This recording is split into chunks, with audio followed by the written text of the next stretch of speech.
दो प्रकार के इंटरेक्शन पढ़ना है, एक इंट्रा स्पेसिफिक इंटरेक्शन, इसमें हमने कैनाबलिज्म पढ़ लिया है एक एग्जांपल। अब हम पढ़ेंगे इंटर स्पेसिफिक इंटरेक्शन के बारे में। इसमें हमें 6 कैटेगरी पढ़ना है।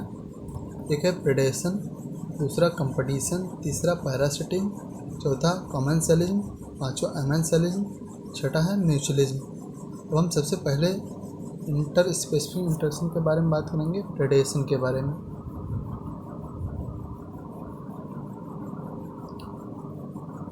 सबसे पहले हम प्रेडेशन के कुछ एग्जाम्पल के बारे में बात करेंगे। जैसे इंसर्टी ने कहा है, जैसे हम प्रेडेशन के बारे में सोचते हैं तो हमें टाइगर डियर के बारे में हम ज़रूर सोचते हैं। से इसका एग्जाम्पल टाइगर डियर, जो पहले लिखा है ये प्रेडेटर है, जो बाद में लिखा है ये क्या है, प्रे है। दूसरा है स्पैरो ईटिंग सीड, तीसरा है एनिमल ईटिंग प्लांट, पांचवा फाइटोफैगस इंसेक्ट हो गए, जो प्लांट को इंसेक्ट खाते हैं उन्हें फाइटोफैगस इंसेक्ट कहते हैं। पांचवा है ब्राउजिंग एनिमल, छठा है moth cactus relationship. Moth cactus relationship के बारे में हम आगे भी पढ़ेंगे। हमने बहुत सारे ये 3 एग्जाम्पल हमने आगे से उठा के यहाँ पे एग्जाम्पल में प्लेस कर दिए हैं, इससे हमें बार बार ना याद करना पड़े। अगला है star fish and invertebrate relationship, जो कि प्रेडेटर और प्रे रिलेशनशिप है। Bird and monarch butterfly relationship, जो कि प्रेडेटर एंड प्रे रिलेशनशिप है।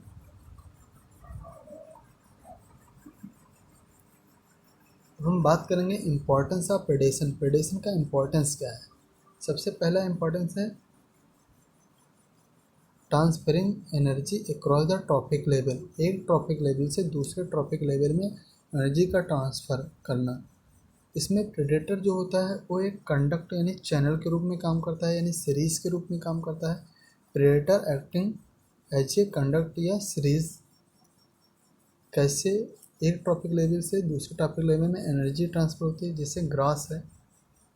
डियर और ग्रास का रिलेशनशिप के बारे में अगर बात करें तो डियर क्या है, प्रेडेटर है। ग्रास क्या है, प्रे है। डियर आते हैं ग्रास पे फीड करती है और ग्रास से एनर्जी डियर में ट्रांसफ़र हो जाती है। अब डियर टाइगर के रिलेशनशिप की बात करें तो इस केस में डियर क्या है, प्रे है, जबकि टाइगर क्या है, प्रेडेटर है। टाइगर डियर पे फीड करता है और डियर से एनर्जी का ट्रांसफ़र टाइगर में हो जाता है। तो एक ट्रॉपिक लेवल से दूसरे ट्रॉपिक लेवल में एनर्जी का ट्रांसफ़र होता है, पहले ग्रास से डियर में, फिर डियर से टाइगर में।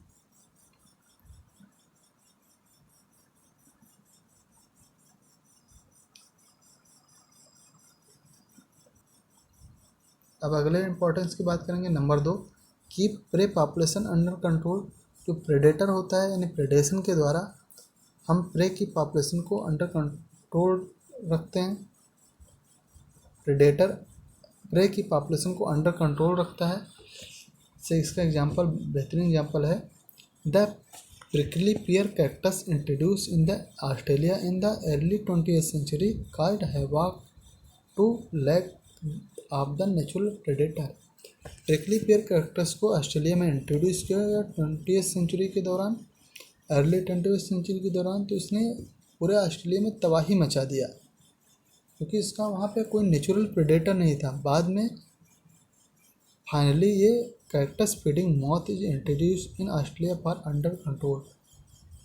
प्रिकली पियर कैक्टस के पॉपुलेशन को अंडर कंट्रोल करने फिर बाद में एक मॉथ की स्पीसीज़ को वहाँ पे इंट्रोड्यूस किया जो कि प्रिकली पियर कैक्टस पे फीड करता था, तब जाके उसकी पॉपुलेशन को अंडर कंट्रोल कर पाए। यानी कि मॉथ जो प्रेडेटर था उसने किसकी पॉपुलेशन को अंडर कंट्रोल किया, प्रिकली पियर कैक्टस की पॉपुलेशन को कंट्रोल किया। तो ये भी एक तरीका है प्रेडेशन का। तीसरा इम्पोर्टेंस है प्रेडेशन का biological control method in agriculture. Agriculture में हम इसका बहुत यूज़ करते हैं, बहुत सारे पेस्ट यूज करते हैं जो कि कीड़े की मारने की दवाई होती है, जो उसकी पॉपुलेशन को अंडर कंट्रोल करते हैं, जिससे हमारे एग्रीकल्चर को कोई नुकसान नहीं होता है। चौथा है maintaining the species diversity and reduce the competition among the competing prey species. कह रहे हैं स्पीसीज डाइवर्सिटी को मेंटेन करता है और एक दूसरे के बीच में कंपटीशन को रिड्यूस करता है। इसका एग्जाम्पल है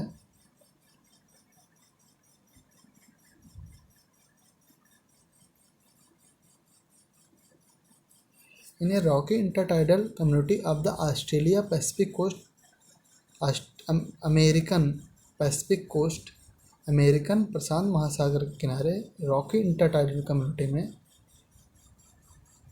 the starfish is the important predator. Starfish जो पाइसेस्टर है एक इम्पॉर्टेंट प्रेडेटर है। एक फील्ड एक्सपेरिमेंट के दौरान पता चला in a field experiment when all starfish were removed an enclose intertidal area. एक इनक्लोज इंटरटाइडल एरिया से जब सारे स्टारफिश को रिमूव कर दिया गया more then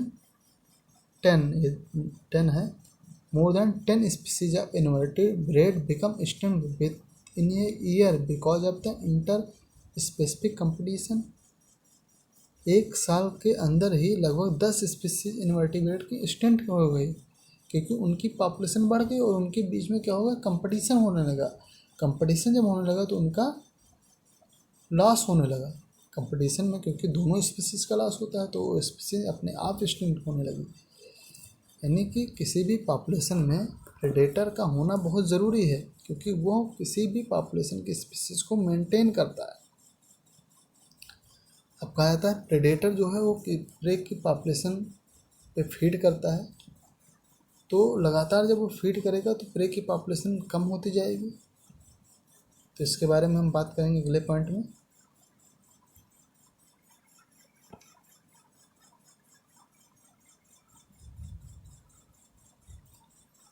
If prey is too efficient and exploits its prey, then the prey might become extinct, and predator will also become extinct due to the lack of food। अगर predator ऐसे ही बहुत ज़्यादा efficiently pray की population को over exploit करता रहेगा तो उसकी पॉपुलेशन बहुत जल्दी ही एक्सटिंक्ट हो जाएगी और प्रेडेटर की पॉपुलेशन बाद में एक्सटिंक्ट हो जाएगी क्योंकि उसके लिए फूड अवेलेबिलिटी नहीं रहेगी। This is the reason the predator is more prudent. Line लिखा है this is the reason predator is the nature are prudent. जो प्रेडेटर नेचर में होता है बहुत प्रूडेंट होता है, बहुत दूरदर्शी होता है, इसलिए वो प्रे की पॉपुलेशन को ओवर एक्सप्लॉइट कभी नहीं करता है। अगला पॉइंट है predation is a severe for plant because they can not run away. कहते हैं प्रेडेशन जो है वो प्लांट के लिए बहुत ज़्यादा सीवियर हो जाता है क्योंकि प्लांट अपने प्रेडेटर से बच के भाग नहीं सकता है।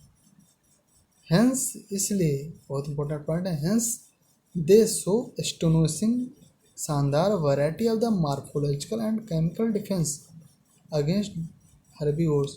ये हर्बीवोर के अगेंस्ट यानी प्लांट जो हैं ये हर्बीवोर के against morphological and chemical defence show करते हैं जिससे हर्बीवोर उन्हें चरने ना पाएँ। सारे पॉइंट ख़त्म हो गए, प्रेडेशन यहाँ पे ख़त्म हो गए। अब आगे हम बात करेंगे कंपटीशन के बारे में और लगातार हम 5 इंटर स्पेसिफिक इंटरेक्शन के बारे में बात करेंगे।